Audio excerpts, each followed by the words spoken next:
Assalamualaikum warahmatullahi wabarakatuh. Di sini saya Ramadona ingin menjelaskan mengenai penyelesaian sengketa internasional terkait dengan International Court of Justice atau IC. Pada dasarnya, sengketa internasional itu adalah sebuah sengketa yang terjadi dikarenakan perbedaan pandangan antara dua belah pihak. Dan pihak-pihak ini adalah pihak yang melintasi batas negara. Ada dua jenis sengketa internasional. Yang pertama terkait dengan sengketa politik, di mana biasanya senjata politik ini berkaitan dengan kepentingan politik negara. Jenis yang kedua adalah sengketa hukum, di mana yang menjadi objek adalah terkait dengan interpretasi ataupun aplikasi dari sebuah hukum internasional. Pada dasarnya adalah menyelesaikan sebuah sengketa itu dapat melalui dua cara. Cara pertama yaitu secara damai, dan kemudian yang kedua itu secara kekerasan.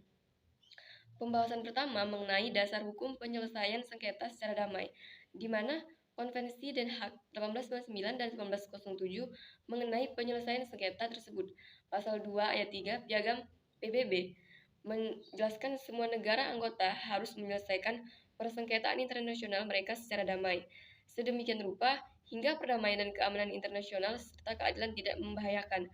Kemudian prinsip-prinsip hukum internasional dalam upaya penyelesaian sengketa secara damai yaitu yang pertama, prinsip untuk tidak mencampuri urusan dalam negeri negara lain. Kedua, prinsip untuk tidak menggunakan kekerasan dalam hubungan internasional. Ketiga, prinsip untuk persamaan hak dan penentuan nasib sendiri bagi bangsa. Keempat, prinsip persamaan kedaulatan negara. Kelima, prinsip kedaulatan kemerdekaan dan keutuhan wilayah negara.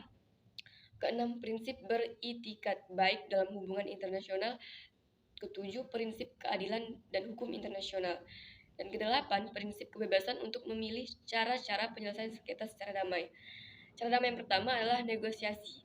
Cara bernegosiasi dengan negara lain yang berselisih, contoh kasusnya yaitu negosiasi antara Indonesia dan Malaysia mengenai Pulau Sipadan dan Ligitan, di mana hasil negosiasi tersebut menghasilkan Langkawi Understanding, yaitu menjadikan kedua pulau tersebut status quo.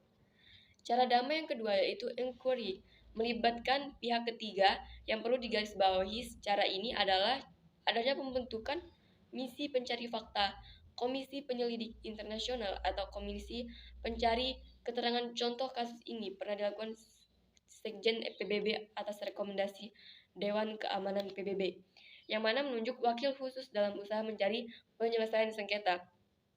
Di Timur Tengah, cara damai yang ketiga yang masih melibatkan pihak ketiga yaitu good officers atau jasa-jasa baik. Di dalamnya harus memperoleh persetujuan dari para pihak, bisa dilakukan oleh negara, kelompok negara, perorangan, organisasi internasional, dan organisasi regional. Keempat yaitu penyelesaian sengketa melalui mediasi, di mana suatu cara untuk menyelesaikan sengketa internasional secara damai, di mana pihak yang memberi campur tangan untuk rekonsiliasi tuntutan-tuntutan dari para pihak yang bersengketa. Keputusan yang dikeluarkan oleh ICJ yaitu yang pertama mengenai penyelesaian sengketa perbatasan, kasus penyelesaian sengketa antara Kamboja dan Thailand tentang wilayah perbatasan.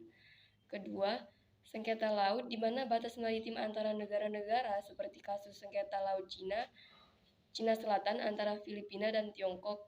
Ketiga, kejahatan internasional, kasus genosida di Bosnia dan Herzegovina. Keempat, pelanggaran hak asasi manusia, kasus Myanmar dan Gambia tentang Rohingya. Dan kelima, sengketa investasi, di mana sengketa investasi antara negara dan perusahaan multinasional. Kemudian, perbedaan antara adversary opinion dan judgment yaitu advisory opinion yaitu pendapat yang bersifat penasehatan yang dikeluarkan oleh ICJ pada permintaan badan-badan PBB atau organisasi internasional lainnya. Opini penasehatan ini bersifat non-binding atau tidak mengikat, sehingga tidak ada kewajiban bagi negara atau pihak-pihak yang terkait untuk mengikuti pendapat ICJ tersebut. Advisory opinion dikeluarkan sebagai jawaban atas pertanyaan-pertanyaan hukum internasional yang diajukan oleh badan-badan PBB atau organisasi internasional lainnya. Advisory opinion tidak dapat digunakan untuk menyelesaikan sengketa antara negara-negara atau pihak-pihak yang terkait.